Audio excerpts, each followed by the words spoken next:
Olá, família do Mediadores Brasil.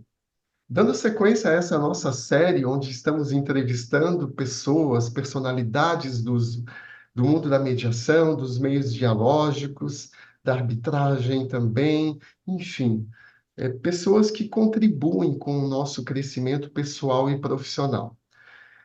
E nessa tela aqui, nessa sala virtual, já passaram várias pessoas. E hoje chega nela uma pessoa que, quando eu soube do aceite dela para o convite, eu quero dizer para vocês que eu fiquei muito feliz, mas muito feliz.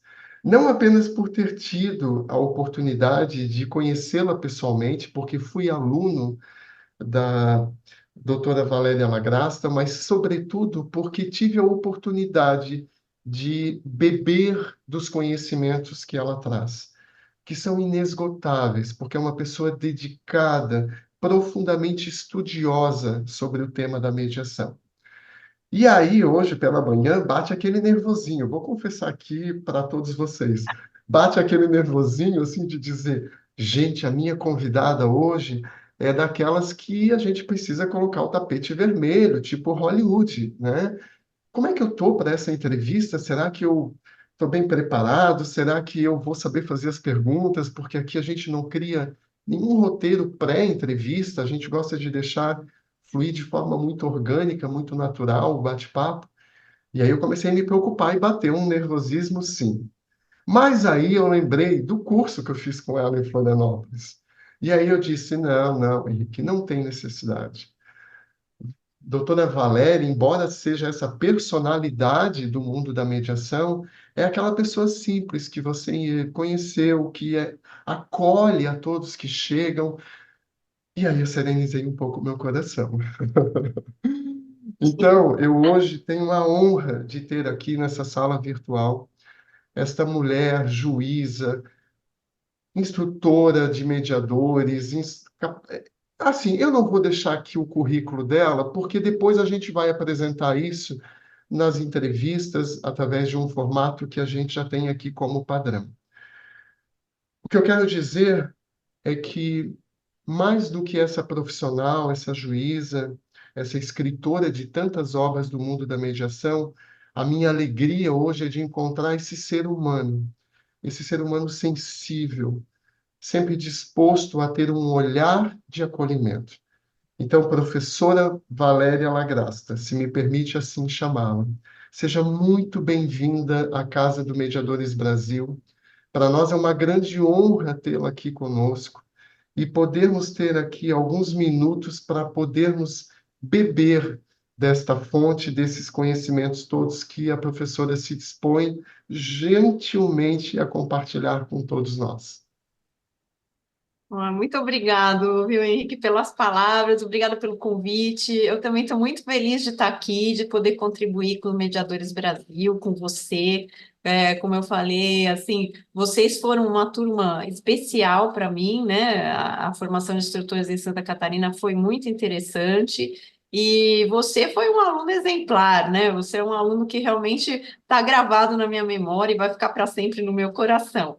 E porque você é muito interessado, você fala coisas interessantes, você é muito pontual no que você coloca e tem muito conteúdo, né? Então, acho que todos que estão assistindo, que vão poder assistir a entrevista, vão perceber isso e têm percebido aí na sua página do Instagram, porque é muito interessante o que você coloca e eu acho que você está no lugar certo, né? Você está podendo dessa forma contribuir para a mediação crescer no Brasil, que é também o meu amor, né? Nós temos esse amor em comum. E eu sou professora por, assim, por coincidência, pelo que a vida fez eu ser, mas eu realmente nesses cursos a troca é muito grande, eu aprendo muito, eu aprendi muito com vocês e com você especialmente, porque realmente você estuda, né, e gosta do que faz, e isso é muito importante na mediação, você sempre crescer, estudar, se aprimorar, porque a mediação é muito rica, né? E tem muita coisa para a gente aprender. A gente não pode se paralisar porque fez um curso e não falar, não preciso fazer mais nada, agora eu vou atuar como mediador. A mediação é muito diferente, você tem que aprender constantemente, se aprimorar, relembrar as técnicas, aprender outras, né? Tá sempre antenado com o que está acontecendo no mundo e principalmente no Brasil. Obrigada, viu? Eu agradeço muito o convite, estou muito feliz também. Obrigado à professora. Meu Deus, gentis palavras, não sei se sou merecedor de tantos elogios, mas meu muito, muito, muito obrigado. Bem, eu não quero aqui perder nenhum minuto e por isso já vou começar lhe fazendo uma primeira pergunta. Prof, é, nós temos uma história da mediação no Brasil. Em algum momento, nós começamos a ter ali um arcabouço, uma regulamentação, uma normatização legal da própria mediação, que começa lá com a Resolução 125 do CNJ de 2010. Depois a gente tem a Lei da Mediação, depois vem o Código de Processo Civil também com muita ênfase na mediação. Ou seja, a gente tem aí toda uma história legal acerca da mediação, sobretudo no âmbito do Poder Judiciário, né? A professora já transita há muitos anos e acompanhou toda essa evolução da mediação. Qual é o seu olhar atualmente acerca do que nós avançamos? Tivemos realmente aí esses avanços todos que a gente observa, quais que a professora destaca como mais importantes e também o que ainda precisamos avançar, apesar de todos esses anos tendo esse olhar, essa atenção né, da questão jurídica na regulamentação da mediação. Então, Henrique, eu participei, né? Eu tive a oportunidade de participar aí desde o começo até antes da Resolução 125, em 2003, num projeto que, junto com o professor Kazu Watanabe, que coordenou, a gente apresentou para o Tribunal de Justiça de São Paulo. E naquela época quase ninguém, né, conhecia a mediação. Lógico que já existiam os mediadores privados, né, como Adolfo Braga, Lia Justiniano, né, Eliana Nazaré, e aí eu não vou citar todos aqui porque posso esquecer alguns. Eles já estavam aí nessa caminhada, nesse projeto de mediação. Só que nada, né, se conhecia muito, né? Então, para a mediação privada realmente ela se destacar e ela progredir no país, né? A ideia na época foi levar para o judiciário, pelas mãos do judiciário, isso poderia, né, avançar também no âmbito privado. Eu acho, assim, eu acredito que avançou muito. Hoje a gente sabe que já existem mediadores trabalhando no âmbito privado e até trabalhando só com isso, né? Que largaram a advocacia para trabalhar com a mediação. Então, é um campo que realmente cresceu, que não existia essa possibilidade na época, tanto que todos eles trabalhavam gratuitamente no judiciário, até para se aprimorar e também para conseguir tirar dali algum rendimento, dando cursos, tal. Eu acho que nessa parte hoje, com a introdução da mediação no processo civil, nas leis, no próprio judiciário, muitas pessoas hoje conhecem a mediação, né? Então, mudou muito como era naquela época de como é hoje. Hoje, você fala para os advogados, pelo menos todos eles, né?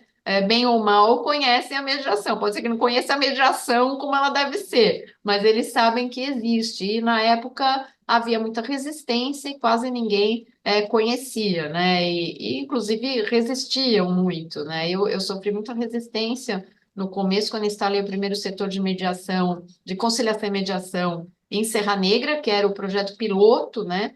Desse projeto do tribunal em 2003. E assim, os advogados eles se colocavam lá na porta, falavam com os clientes: olha, não entra, porque isso aí não quer dizer nada, isso aí não vai resolver nada, você tem que entrar com a ação. Pressionavam os advogados que atuavam como mediadores para que eles não fossem mediadores, porque eles estariam captando clientela. Questionaram isso na própria OAB, na comissão de ética. Então, realmente foi um percurso difícil. Hoje a gente não tem mais isso, né? O que eu acredito, assim, é que a gente, por outro lado, levou tudo para o judiciário, né? E o Brasil já tem essa cultura de deixar tudo nas mãos do judiciário. As pessoas estão acostumadas a não resolver seus conflitos, a deixar que o juiz resolva os conflitos. Então, ficou muito focado no judiciário, toda essa política, as próprias leis, né? E a mediação privada, ela precisava progredir um pouco mais, né? Eu acredito que a gente já poderia estar um pouco mais avançado, as pessoas já poderiam estar procurando a mediação privada voluntariamente, mesmo aquelas pessoas mais simples, sem necessariamente ter a orientação de um advogado, alguém que diga que para elas, né, que isso deve ser feito. E, infelizmente, a gente focou muito aí no judiciário. Outra questão que eu acho é, no âmbito privado, eu sei que está um pouco diferente, porque essas pessoas que começaram e muitos institutos já têm muito a visão das várias escolas de mediação existentes no mundo e até nos cursos que dão e na mediação que se pratica, né, utilizam também as técnicas dessas outras escolas. A gente ainda tem muito da mediação americana no Brasil. Eu acho que praticamente assim a maioria dos institutos, a maioria dos mediadores ainda atuam muito ligados às técnicas da mediação americana e da mediação de Harvard, principalmente, né? Então, eu acho que a gente não evoluiu o tanto que deveria em relação a isso. A gente já deveria estar focando em outras escolas de mediação, aprendendo outras formas de mediar e aproveitando o que é peculiar, próprio da nossa cultura, para adaptar também todas essas técnicas à nossa realidade e de acordo com a região, com o Estado, com a situação e o povo no qual a gente atua como mediador, a gente já deveria estar, então, aproveitando muito da própria cultura do povo brasileiro, para a gente realmente atingir os objetivos que a mediação se propõe a atingir, né? E por fim, eu acho que está ligado a isso a necessidade de uma formação mais adequada aí dos nossos mediadores, né?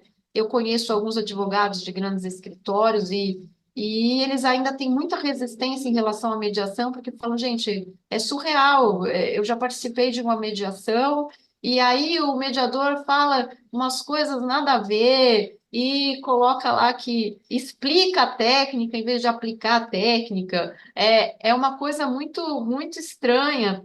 E então eles acabam desacreditando, né? Eles desacreditam na mediação porque não é bem feita, né?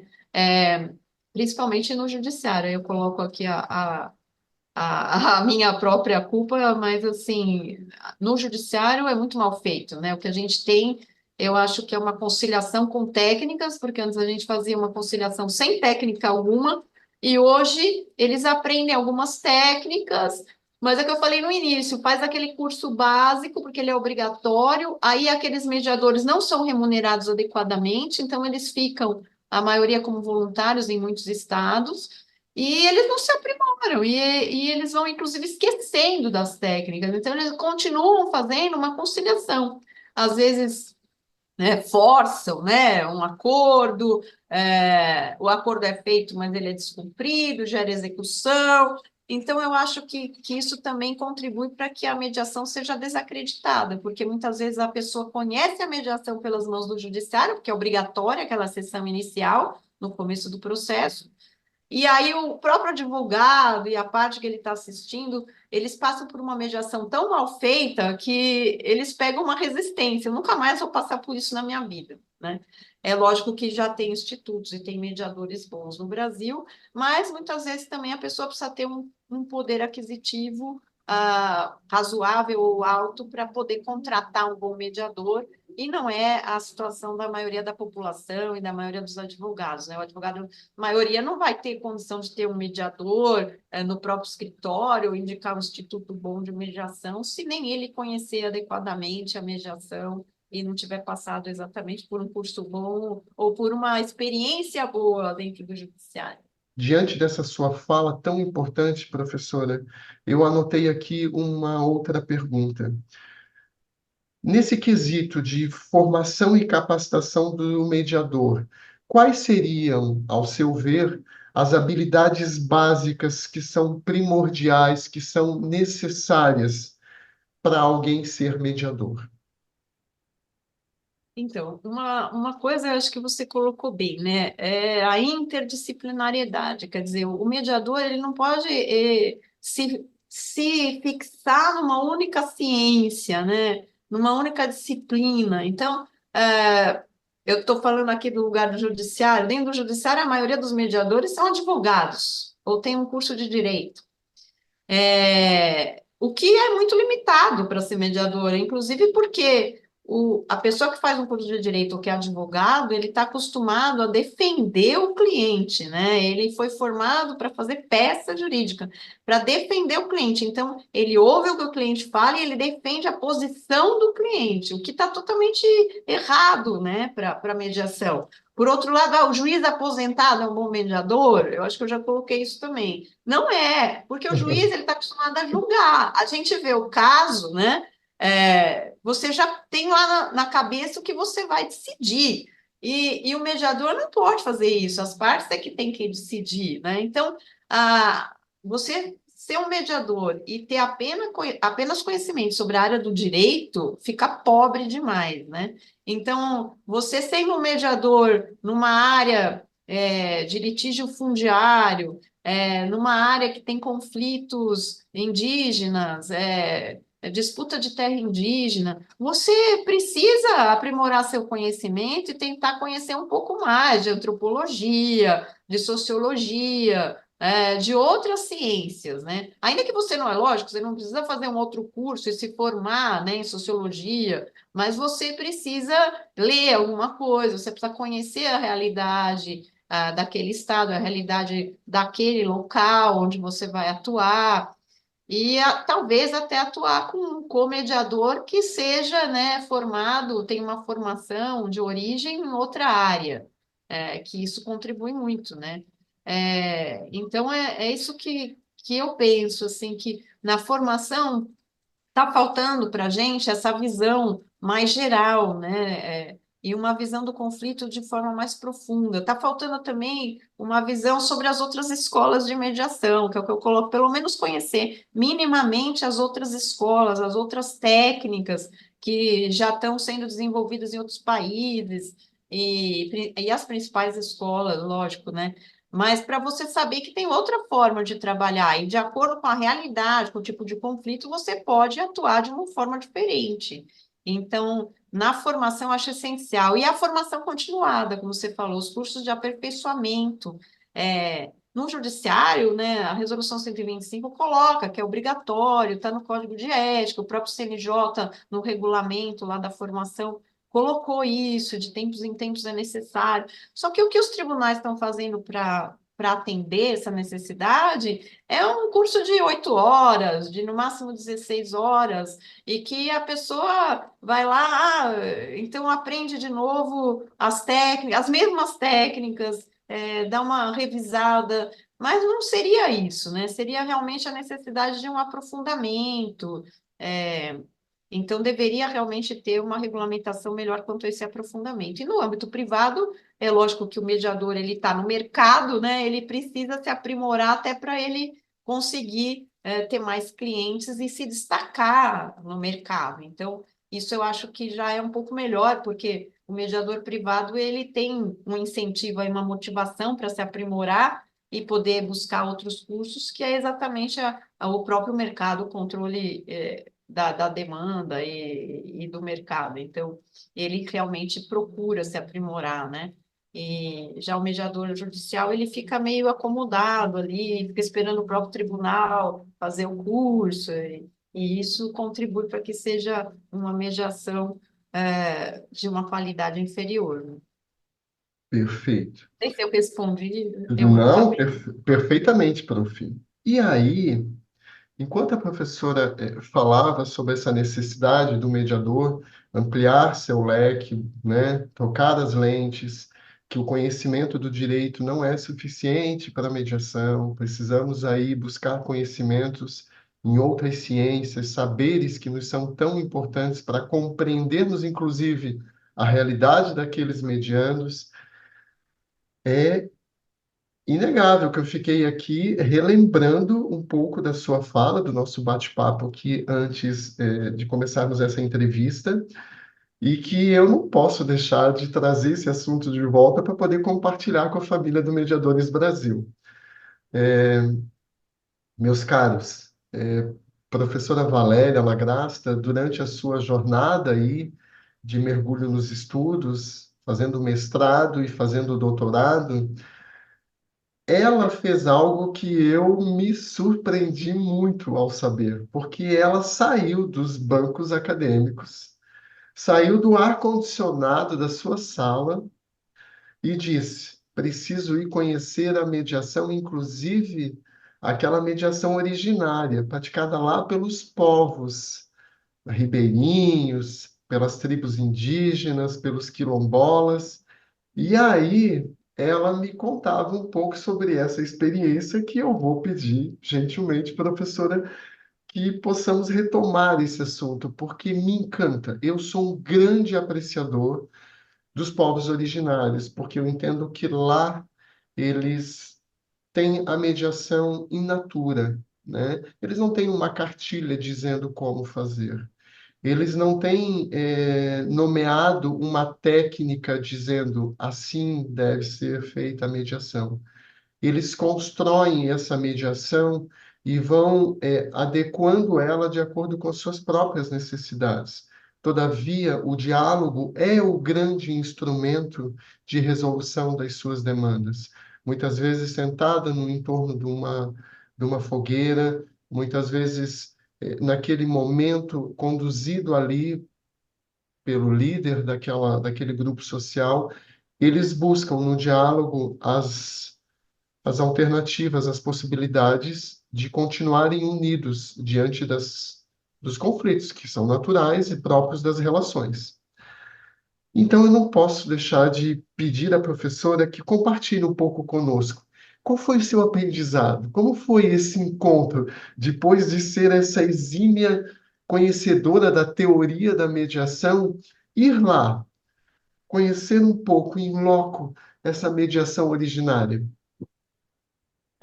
Eu vou contar assim que foi uma experiência muito interessante.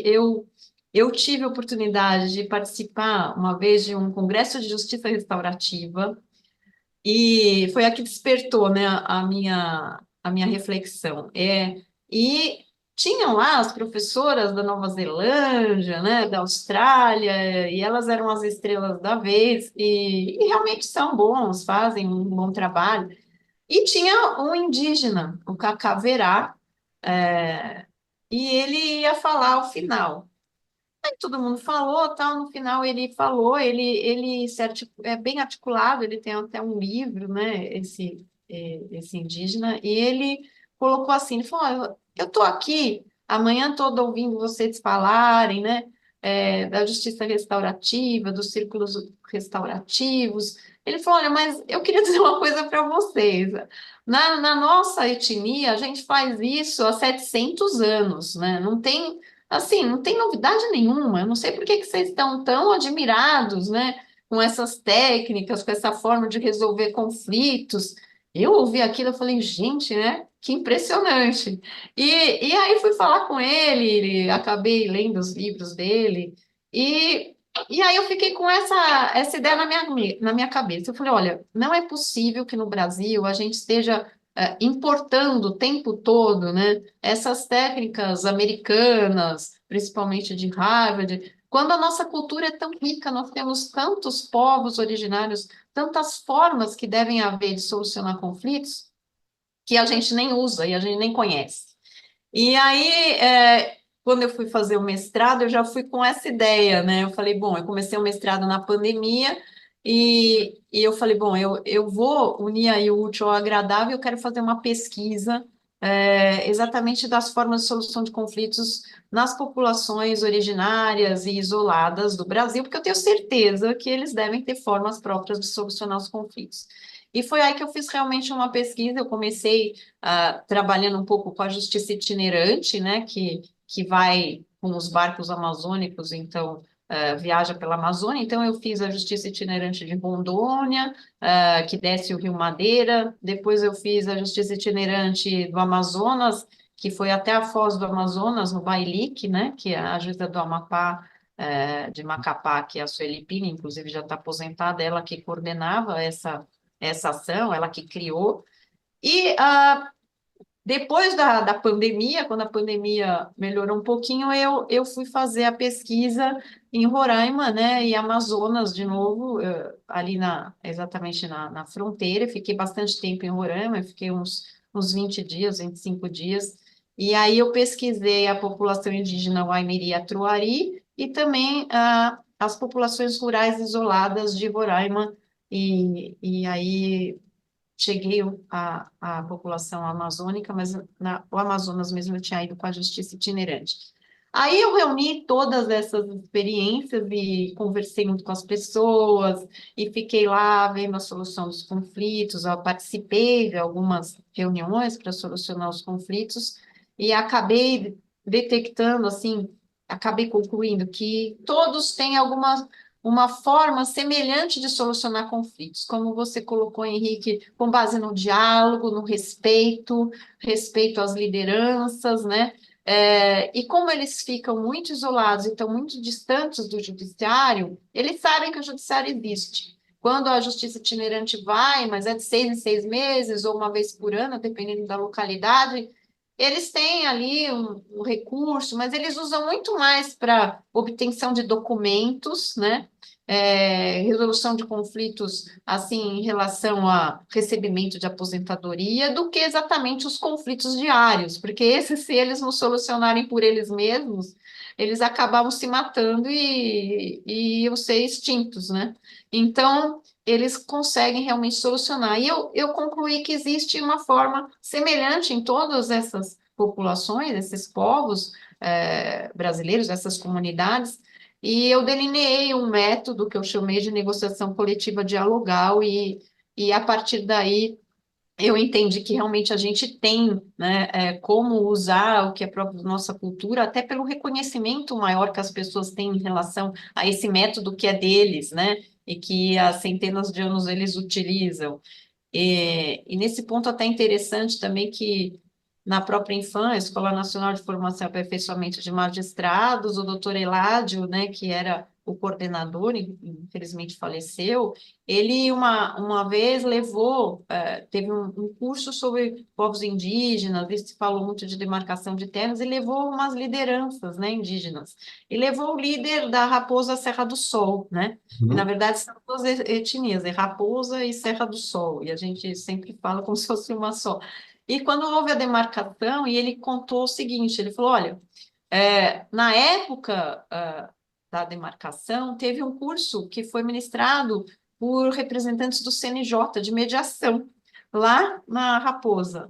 E aí ele contou isso, contou que o próprio ministro foi entregar os certificados para os indígenas, contou isso quando ele deu a palestra. Aí, no final, eu fui lá falar com ele e perguntei, bom, e como é que foi, né? Foi bom isso para vocês? Vocês aprenderam essas técnicas de mediação? Vocês usam hoje, né? Ele falou, olha, sinceramente, eu vou falar para você. Sabe, na época da demarcação, você sabe um feixe, eu sempre conto isso, acho que eu já contei até no curso, um feixe de gravetos, né? Se você tem um graveto só, você faz assim com o dedo, ele quebra. Se você tem um feixe de gravetos, você faz assim, você dificilmente quebra. E na época, o CNJ era um dos gravetos que a gente precisava para conseguir a demarcação das terras.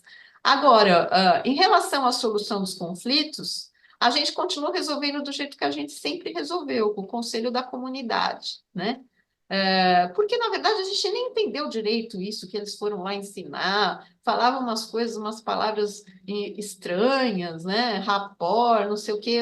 Eu realmente não funcionou para a gente. Eu falei, e existe lá um polo de solução de conflitos do próprio judiciário, que existe até hoje, mas é assim, eles realmente não acreditam, eles não sentem nenhuma inclusão, assim, eles não se sentem, né, reconhecidos com aquilo, eles não reconhecem, e aí não funciona. Então, foi a partir de tudo isso que eu fui fazer a pesquisa e realmente eu entendi que existe essa forma própria de solucionar conflitos, que é típica da nossa cultura. Uau, professora, uau. A senhora me traz aí uma fala que me leva a esse lugar de muito desassossego, porque será que somos nós que temos algo a ensinar a esses povos originários? Ou somos nós que temos que aprender com esses povos originários?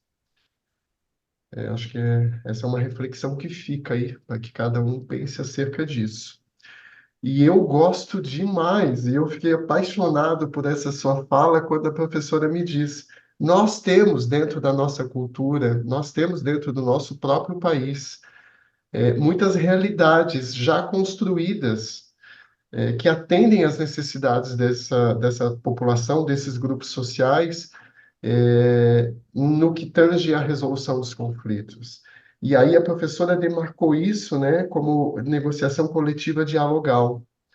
E eu me encanto, porque eu entendo que tem um lugar para as escolas de mediação. Nós precisamos conhecer o que está sendo feito nas outras culturas, buscarmos saber de lá o que pode ser aplicado aqui, mas eu me incomodo bastante com essa prática de que nós temos que pegar a cartilha de lá e implantá-la aqui, como se ela fosse a solução definitiva para as nossas mazelas, para os nossos problemas. Quando muitas vezes culturalmente não se adequam, é fato, né? E mais, num país continental como o Brasil, e eu felizmente pude ter o privilégio de viajar o ano passado, tentando entender um pouco melhor as realidades regionais, percebi claramente que tem demandas que são muito próprias daquele grupo, daquele local. Então, às vezes, o jeito de mediar aqui do Sul, onde temos uma cultura com uma influência europeia bastante grande, é diferente da cultura de mediar no norte do país. E eu adoro essas diferenças porque eu acho que aí mora a grande riqueza do nosso povo. E que nós não podemos achatar isso dizendo, olha, isso aqui é o manual que serve para todos e para tudo. Não, não, ao contrário, né? Vamos respeitar as individualidades, que eu acho que assim a gente aprende muito, muito mais. Bom, diante dessa sua fala riquíssima, professora, e obrigado por compartilhar dessa sua experiência aí de andar de chalana, né, pelo norte do país, entendendo um pouco melhor sobre essa cultura dos povos originários, eu elaborei aqui uma pergunta que eu gostaria de lhe fazer. Os métodos consensuais, que são uma forma, né, de administração da justiça, sob o seu olhar, sob a sua visão, é, qual a utilização que esses métodos podem ter na construção de uma sociedade, que esteja mais focada na paz, no bem-estar social? Ai, então, só terminando um pouquinho, vou completar, Por né, a favor. pensamento anterior, eu acredito, então, que esse manual, né, esse curso formatado, ele é realmente, num país tão grande, a gente precisa ter uma base, né? Ele pode servir de base, mas aí cada estado adaptar a sua própria realidade. Então, de acordo com as necessidades, de acordo com o tipo de povo, o tipo de comunidade que ele tem que atender. E eu tenho que mencionar aqui o desembargador de Roraima, que é o meu colega Eric Linhares, ele me auxiliou muito na pesquisa, e ele, apesar de ser desembargador, ele foi, por muitos anos, né, o juiz titular da vara da justiça itinerante, que acho que Roraima é um dos únicos estados que tem uma vara específica de justiça itinerante. E ele que atendia os povos indígenas, a população ribeirinha e a população rural isolada, e ele me falou uma coisa muito interessante. Ele falou que quando ele tinha algum conflito que envolvia indígenas, né, e ele falou para mim assim, quando o conflito que envolve indígenas chega no judiciário, é porque realmente eles não conseguiram solucionar. É porque eles dificilmente vão buscar o judiciário, porque eles têm as formas próprias de solução. Então, ele falou, eu chamava as lideranças indígenas na minha sala ali para uma conversa, ou eu ia lá até a aldeia, E eu tentava entender e conversar com eles para saber o que que eles já tinham pensado em relação à solução do conflito, o que que eles tinham como o que eles tinham feito como tentativa, o que eles fariam para solucionar aquele conflito se eles tivessem que decidir. E a partir daí, ele falou, eu começava a trabalhar no processo, no julgamento, para realmente atender aquela população e eles se sentirem atendidos também em relação à solução do conflito e cumprirem, né, a minha decisão. Porque ele falou, muitas vezes para essas pessoas, não adianta você decidir e impor a decisão, porque eles não vão cumprir. Porque, primeiro, eles não têm condição de cumprir muitas vezes, e segundo, eles não vão entender o que eles têm que fazer. Então, ele tentava fazer esse diálogo, conversar para entender e para dar uma solução que pelo menos conseguisse manter a paz, né? Então, aí ligado a essa pergunta que você fez, por último, eu acho que realmente os métodos consensuais, eles existem, né, para a gente trazer a paz social, né? O objetivo principal, né, desses métodos é a pacificação social, não é solucionar processos e acabar com a morosidade do judiciário, né? O que muitos ainda pensam, infelizmente. Mas é trazer a pacificação. E eles são realmente ferramentas, instrumentos muito importantes e que são instrumentos próprios para que a gente consiga isso, mas desde que eles sejam bem aplicados, né?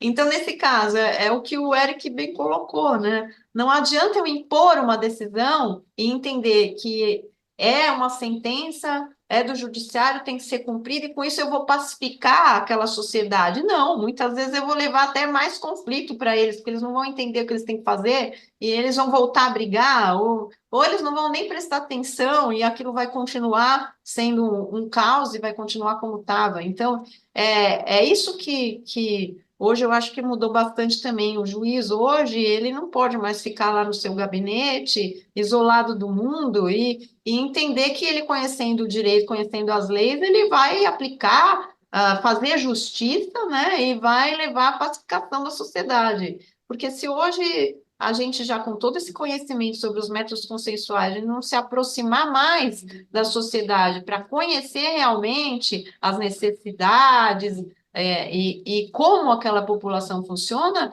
muitas vezes a gente não faz justiça, a gente faz injustiça, né? A gente leva injustiça para o povo. Então, é muito complicado. Eu acho que até na formação hoje dos juízes seria, né, muito importante.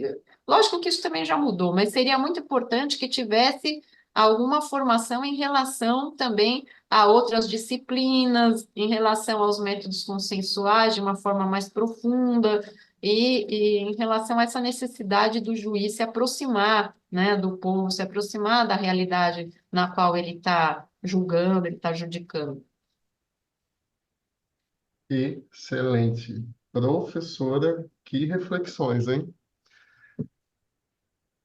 Vou precisar de umas 3 terapias, assim, as 3 sessões para alinhar de novo aqui, né? Porque a professora tem nos levado a alguns lugares aí de profundo pensar, viu? Profundo pensar. Bem, eu gostaria de ficar aqui mais 2, 3 horas, né? Mas nós temos esse reloginho aí que nos limita a vida, tá tudo bem. E aí, antes de encerrar esse nosso lindo, lindo encontro, prof, eu preciso dizer à família do Mediadores Brasil que nós temos uma nova obra da professora Valéria. Esse livro que acaba de ser lançado, um livro fresquinho. Eu recebi ele muito recentemente, acho que há 2 ou 3 dias, então vai ser o meu livro aí de cabeceira nos próximos dias. E, logicamente, eu gostaria de perguntar à professora Valéria, depois de tantas obras, professora, depois de tantos compartilhamentos desse seu saber, a professora se sente encorajada a trazer uma nova obra para a gente. E, por isso, desejar o nosso meu muito obrigado aqui. O que lhe encorajou a trazer essa nova obra que fala sobre métodos consensuais de solução de conflitos no judiciário, aprendizagem evolutiva? essa colocação, aprendizagem evolutiva, me desassossegou já, de largada, assim, né? Eu olhei e disse, gente, o que que ela quer dizer com isso? Dá uma palhinha para gente sobre o que é essa obra e o que nós podemos esperar dela. Claro, com todo prazer. Na verdade, o primeiro livro que eu escrevi chamava-se Mediação Judicial, é essa obra aqui. Uhum, E ele foi escrito um pouco antes da resolução, aí veio a resolução de 2010 e eu acabei segurando um pouco a publicação e lancei em 2012, pelo que eu me lembro assim. E a mediação judicial, realmente, naquele momento, ela estava caminhando e estava se iniciando, né, como eu coloquei. Aí, o que eu tinha há uns anos já que eu tinha que atualizar essa obra, porque veio o CPC, veio a lei de mediação, e acabou que nesse percurso eu aprendi muito, né? E eu acabei escrevendo várias coisas e refletindo sobre vários assuntos. Então, nessa nova obra, eu tentei colocar um pouco de tudo que eu aprendi nesse percurso. E também essa colocação, aprendizagem evolutiva, diz um pouco sobre mim, sobre o meu percurso e sobre tudo isso que eu tentei levar para a obra, e um pouco sobre o que eu aprendi na Escola Nacional de Formação e Aperfeiçoamento de Magistrados em relação à formação. Eu sou formadora de formadores, né?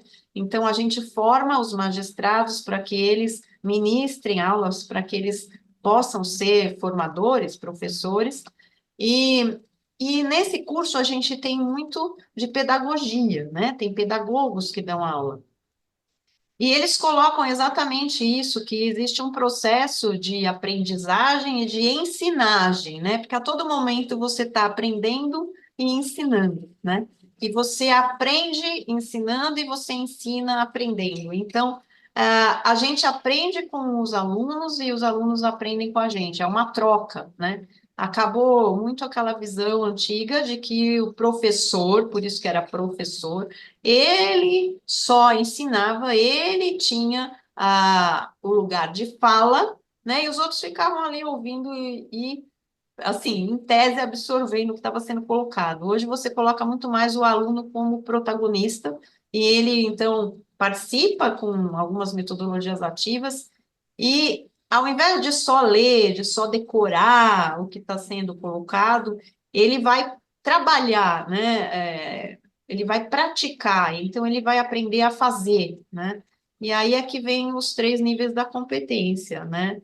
O aprender, aprender a fazer, e aprender a compreender e a conviver. Então, você tem que ter os três níveis para você ser competente em alguma coisa. E aí eu coloquei ensinagem evolutiva, porque esse livro tem muito também do que a gente deve, pelo menos no meu modo de ver, o que o mediador judicial deve conhecer. Então, minimamente, ele tem que conhecer as técnicas, as escolas, o histórico da mediação no Brasil, como a mediação funciona dentro do judiciário, qual a estruturação da resolução 125, então a estruturação da resolução, os objetivos, a estruturação física, né, das unidades judiciárias. Então, eu coloquei em relação a essas duas perspectivas, né, ensinar evolutivo em relação à minha perspectiva mesmo, do que eu aprendi nesse percurso, e ao que eu entendo que o aluno, sendo, querendo ser, né, eu tenho a ideia de ser um mediador judicial, ele deva conhecer para ele ser uma pessoa, um profissional competente na área, né? Ter a competência nas três dimensões. Então, é isso, né? Eu falei, bom, um pouco, é um resumo de tudo, de todo o meu percurso na mediação, essa obra. Então, Não é ainda da minha tese, não é. então, imagine o quilate dessa obra, meus caros seguidores aí do Mediadores Brasil. Valéria Lagrasta não apenas compartilhando a evolução da mediação enquanto instituto no Brasil, mas também toda a jornada dela de aprendizado. Prof, sem palavras, né? Obrigado. Obrigado Mas, por trazer mais conhecimento para a gente através dessa nova obra. professora é incansável, né? Ela me comentava um pouquinho antes de iniciarmos aqui a gravação, de que ela já está com outros livros no forno aí sendo preparados e estaremos ansiosos para receber sempre cada uma das suas obras, porque aprendi muito, não apenas nos seus cursos, mas com a leitura de cada um dos seus livros. E então, em nome de toda essa família aqui, nosso muito obrigado, prof, por essa disponibilidade de compartilhar esses minutos aqui conosco.